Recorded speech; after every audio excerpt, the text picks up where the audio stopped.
ज़हर ज़िंदगी ड्रामे में हाणे जेको मीरा खे ॾिठो आहे अखियुनि सां रबनि, छा मीरा खे छॾे ॾींदो आहे इन खे कमाल खान मीरा सां शादी कंदो?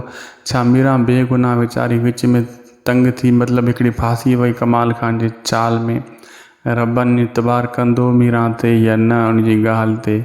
छा नेक्स्ट एपिसोड में हाणे कमाल खान जेको आहे दुश्मनी ख़तमु करे छॾींदो रबन सां? उनजो मनसूबो पूरो थी चुको आहे मीरा सां, मतिलबु उन खे बदनाम करण जो। जीअं कमाल खान खे मुकारो मिले वियो, उहो बदिलो वठण जे लाइ त हेतिरा कम कई। छा थींदो छा न थींदो, अचो तव्हांखे इन एपिसोड में था ॿुधायूं। पहिरियों हिन वीडियो खे पूरो ॾिसो दोस्तो, जीअं तव्हांखे सॼी कहाणी सम्झ में अचे। ऐं शायदि को सो वीलोग यूट्यूब चैनल खे बि सब्सक्राइब करणु न विसारींदा। फेसबुक पेज खे फॉलो, लाइक ऐं इन वीडियो खे शेयर बि ज़रूरु करे छॾियो।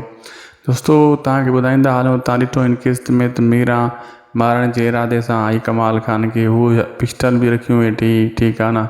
लेकिन अचानक रबन मथां अची वियो। रबन पंहिंजी अखियुनि सां ॾिठो त मीरा सेज ते वेठी कमाल खान सां गॾु, ऐं कमाल खान अञा खिली मतिलबु अंदरि साड़े छॾियो रबन जो। रबन इहो सोचींदो त हाणे मीरा सचमुच पाण सेज ते आई, लेकिन उनखे इहा ख़बर त न आहे मारण आई कमाल खान खे।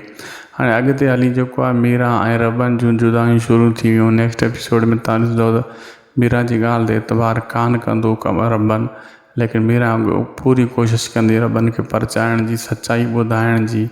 लेकिन इहा कमाल खान जो जेको मनसूबो उहो पूरो थियो। शुरू खां वठी बदनाम करण जे चकर में हुयो, मीरा खे बदनाम करे छॾियईं।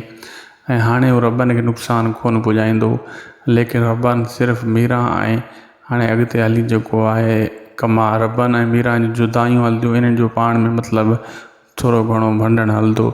पोइ वारिस बि कुझु किस्तनि में तव्हां ॾिसंदो ज़ाहिर अॻिते हली थींदो, पंहिंजे घर पुॼंदो बाद में कमाल खान खे ढींगो ढेरी करण जे लाइ, उहो बि रबन सां अची मिलंदो। अॼु जो वीडियो पोइ पंहिंजी पुॼाणी ते असांखे ॾींदा इजाज़त। ख़ुदा।